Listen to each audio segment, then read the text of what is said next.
Hello everyone, it's your girl Tanya. Welcome to another chapter of Books and Brown Liquor. This is my belated book wrap up for the month of September, okay?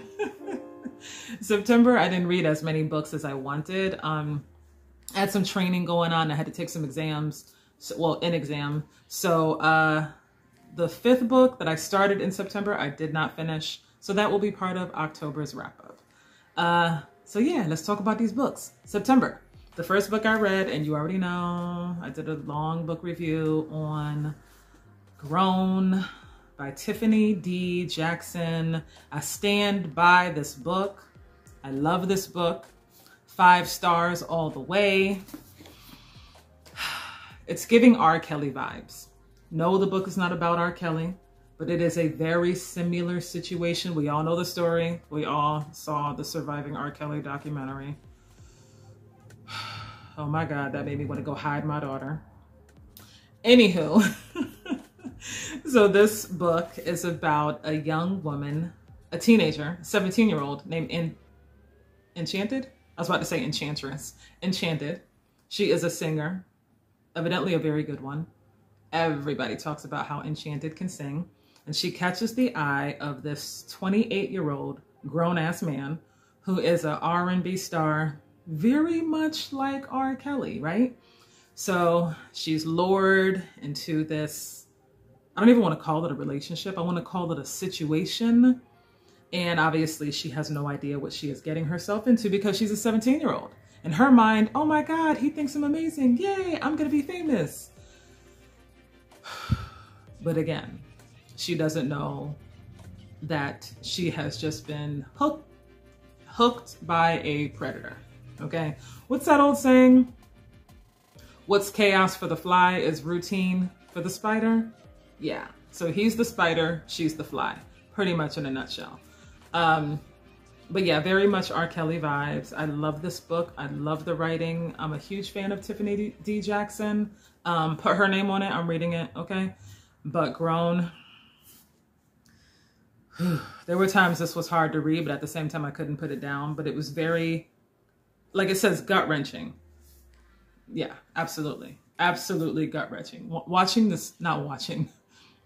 You know how when you read a book, it's like, even though you're reading words, you picture it in your mind. So sometimes I say watching because reading a book is like watching a movie in your mind. So reading this book and just imagining all the things this girl is going through in this horrible situation with this horrible manipulative man taking advantage of oh God, here goes that word again. Her naivete? I think that's how you say it. Taking advantage of her youth. You know, the reason why older men like younger girls is because they're naive and easy to manipulate. So watching, I keep saying watching, so reading the book, all the things this girl's going through, it is gut-wrenching. It made my heart ache.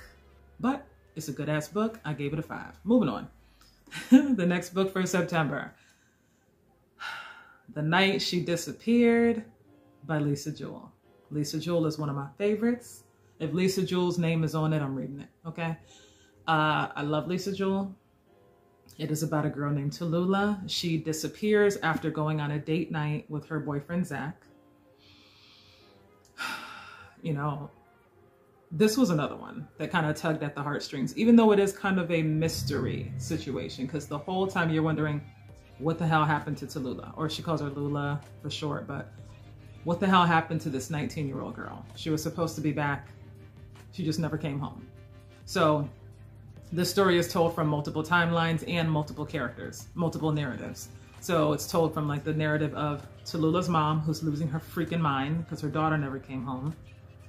And then in a different timeline, a few years later, a character named Sophie, who is a writer who moves into a cottage in this small town where all this crazy shit took place a few years prior. She starts doing her own digging. And this was a good one. I mentioned in my other video, best epilogue ever. This book was a 5. Lisa Jewell did not disappoint. Like I said, it's told from multiple narratives and multiple timelines. And when you get to the end of the book / the epilogue, It all comes together beautifully with a big shiny bow on it. I loved it. I loved it. Okay? Yes. If you haven't read The Night She Disappeared by Lisa Jewell, put it on your list. Put it on your list. Okay? The next book I read in September was The Housemaid by Frida McFadden. The first thing that comes to my mind when I think of The Housemaid by Frida McFadden is crazy. Crazy. You got your girl Millie. She is looking for a job. Her options are kind of thin because she has a record. She has a checkered past. So she gets a job as a housemaid. She's gonna, be humble, keep a low profile, stay out of trouble. What she doesn't know is that she's working for the bitch from hell, okay? So this poor girl is doing her best to keep her hands clean, but it's like she's working for Satan's bride. Nina Winchester is an absolute monster. Anyway, the whole vibe of the house is like this Stepford wife situation. Everything has to be perfect. Everything has to look perfect, especially when company comes over. The problem is this bitch is crazy. Like, the things she would do to this girl. Oh my God, the things she would do to this girl, it was just over the top. But again, Millie, with her past, you can't just walk off a job. She is required to maintain employment. And Nina knows that, and she takes advantage. She takes advantage, but whatever you do, it comes back to you. I'm not giving too much away. I'm just saying. But what I will say, plot twist. Because just when you got your eyes set on the bad guy, plot twist. The bad guy is like, it's not who you think it is. That's all I'm gonna say. The Housemaid by Frida McFadden. She definitely redeemed herself after that inmate bullshit, okay? I gave this a 4, I think. A 4? I don't know, I thought highly of it. I enjoyed it from beginning to end, so there you go, all right?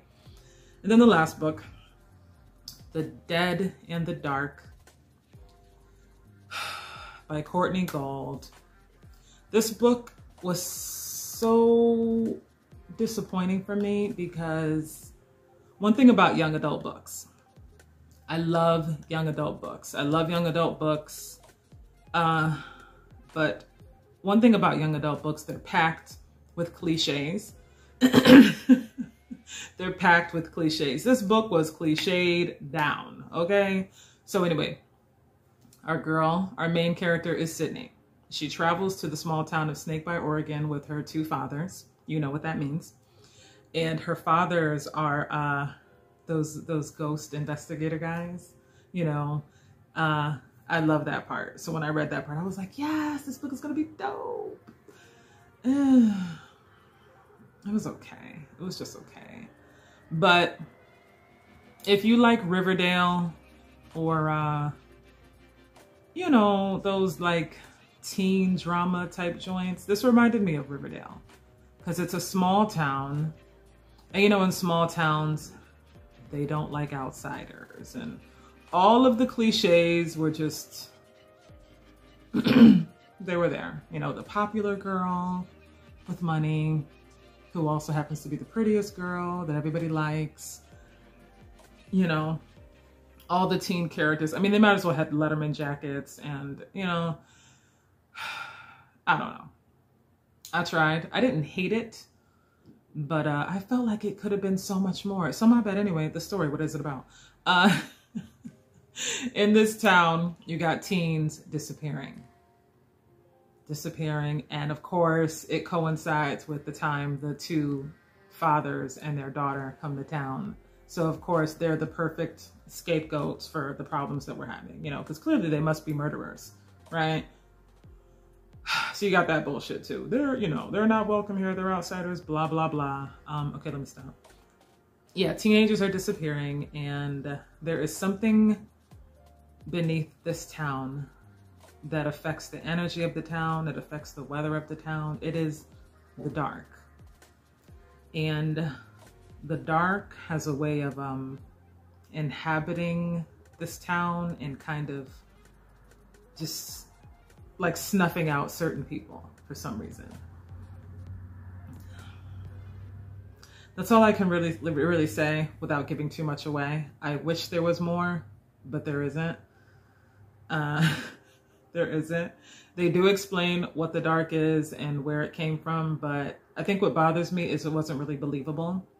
So the ending and this whole thing, because it wasn't believable and the book was just chock full of cliches,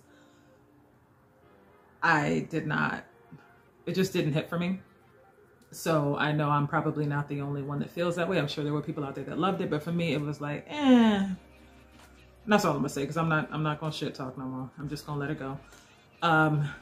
So yeah, those are the 4 books that I read in September. Some I loved more than others. Obviously, my favorite were Grown and The Night She Disappeared by Lisa Joel. The other 2, well, The Housemaid was cool, but that Dead in the Dark, yeah, not so much. Anywho, I'll be back for October. I am finishing up, what's that book? Because you know, it's October, it's spooky book season. So I'm trying to read stuff that's spooky. The book I started in September that I didn't finish was The Only Good Indians by Stephen Graham Jones. This book, what do I say? I'm almost done. I have like 100 pages left. So like I said, I'll do the book review of this when I finish it, and it'll be part of next month's wrap up. This book is different. I'm not going to talk too much about it now, but I had a hard time getting into it at first. Oh, that's the neighbor's dog. I had a hard time getting into it at first, but this book definitely has its own rhythm. And it is about 4 Native American men and basically the consequences of breaking tradition. So it's interesting, but like I said, this book, the way it's written, it was hard for me to kind of get into the rhythm. But now that I'm this far into it, I can't give up on it because I have to know what happens. But it centers around 4 Native American men and the penalties for breaking tradition. The Only Good Indians by Stephen Graham Jones. So I'm working on this. I will be back, but like I said, it is October. What the hell going on? I look crazy. So anyway, it is October. So I'm trying to make sure I get some creepy reads in this month. So hopefully, you know, I'll be back soon with some creepy shit. So anyway, that concludes September's book wrap up. Thank you so much for watching. That concludes September's belated wrap up because it's damn near November now, but whatever. I'm doing my best. But I appreciate you. Thank you for watching. I wish you good reading. Bye.